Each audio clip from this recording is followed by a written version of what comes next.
Nouvelle révélation choc de Nabil El Moudni sur la drogue et les relations entre la production des Marseillais et des candidates sur le tournage.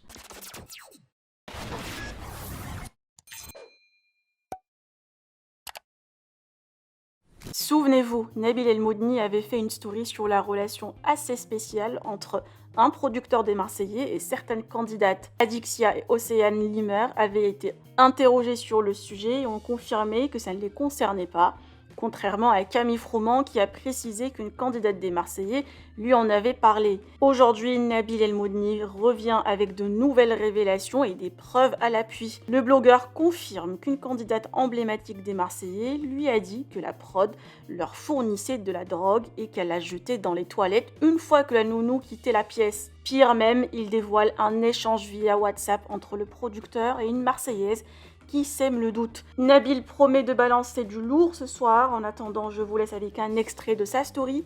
Que pensez-vous de ces nouvelles révélations? Vous pouvez partager vos avis en commentaire et n'oubliez pas de liker la vidéo et de vous abonner à la chaîne. Salam alaikum la team, j'espère que tout le monde va bien. Aujourd'hui, je vais vous régaler. Aujourd'hui, Nabil colère. Nabil très très colère. Bon, je suppose que vous avez dû voir, ça fait plusieurs semaines que la production des Anges prend cher. Prend très très cher. Et attention, je ne les défends pas, à juste titre. Parce que pour moi, une production qui fournit de la drogue à ses candidats, une production qui paye plus les femmes pour qu'elles couchent, parce que c'est clairement ce qui a été dit sur Touche pas à mon poste, une production qui côtoie l'acharnement sur autrui, bah, c'est une production qui mérite d'être descendue comme la production a été descendue. Par contre, ce qui me gêne, et là où je ferme ma bouche depuis une semaine mais que c'est plus possible, c'est que la production d'en face fait pire, et preuve à l'appui, je vais vous le montrer, mais que Cyril Hanouna et sur Touche pas à mon poste, on n'en parle pas. Et ça fait plusieurs fois que je commence à le remarquer que sur Touche pas à mon poste, ils sont plus impartials. Passé un moment, ils l'étaient, mais depuis plusieurs mois, voire un an, ils ne le sont plus du tout. Dès qu'il s'agit de la production de W9, et voilà qu'il faut les mettre en bombe, ou les candidats, pareil, on les met en bombe. Dès qu'il s'agit des concurrents, on tape dessus. Donc à un moment donné, il ne faut pas prendre les gens pour des cons. Je pense qu'on a compris que Cyril Hanouna avait des intérêts avec Banijé Productions, ce qui justifierait le fait que, du coup, il prend plaisir limite à taper sur la production d'Énergie 12 et épargner celle de W9. Et ça l'arrange bien parce que ce qui est sorti là, en l'occurrence, la dénonciation, ce que Angel, Rania, Rawel, ok, est des preuves très très graves. Hein.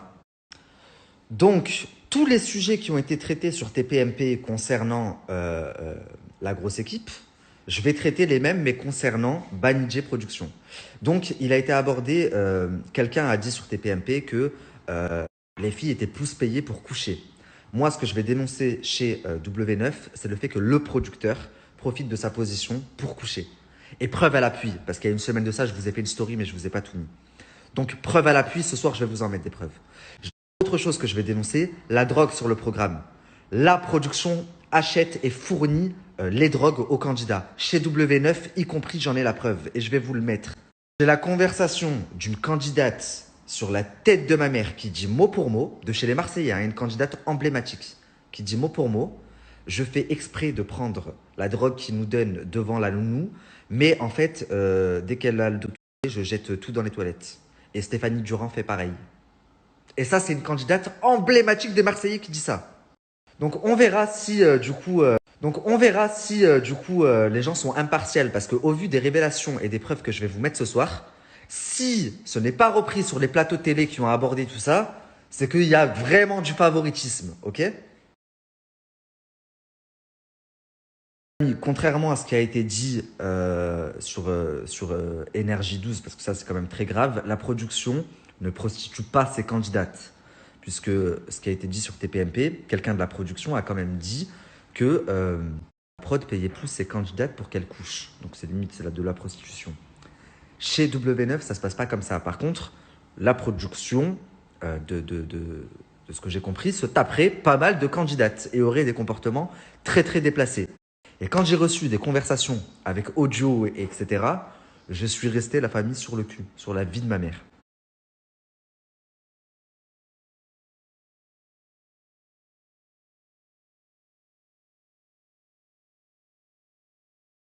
Je vous mets simplement l'eau à la bouche un petit peu, mais comme vous pouvez le voir là dans les captures, donc le producteur est en train de parler avec une de ses candidates.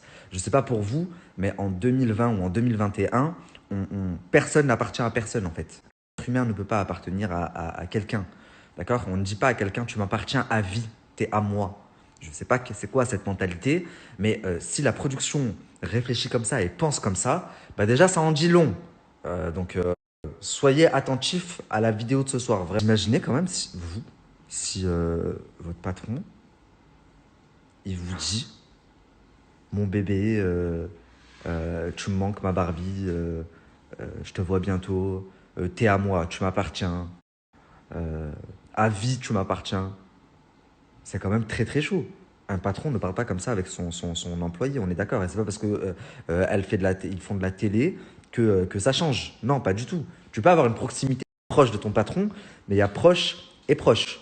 Femme qui m'a fait penser, je viens de vous mettre un extrait d'une vidéo que je vous ai fait l'année dernière, il y a un an, où j'avais déjà interrogé Rawel et où Rawel m'expliquait que chez W9, il y avait de la cocaïne, de la drogue, et que même une fois où Julien pétait les plombs, Julien Tanti voulait quitter le tournage, la production serait elle-même allée lui chercher de la cocaïne pour le faire rester dans le tournage. Donc ça, je l'avais balancé il y a un an et mon snap a sauté. Mon snap a été supprimé. Et là, tout le monde en parle parce que c'est les anges, ça passe à la télé, tout le monde le relaye et tout. Mais quand c'est W9, faut pas parler. Les amis, regardez la prochaine vidéo. Regardez vraiment la prochaine vidéo.